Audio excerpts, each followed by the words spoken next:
focus mo ano eh. Ito po. Hi po. Marami-rami po tong pansit na ibibigay natin kasi po 6 kilos po ito.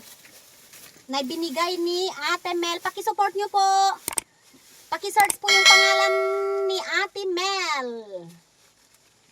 At paki-subscribe na din po siya. At saka paki-follow.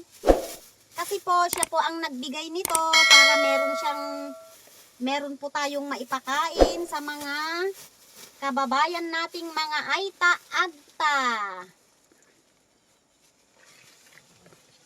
Ito po, marami-rami na po nasupot natin. Ayan.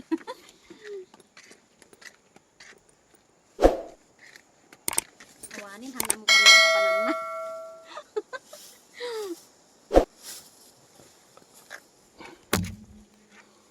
Pinduto mo lang kayo ka usto.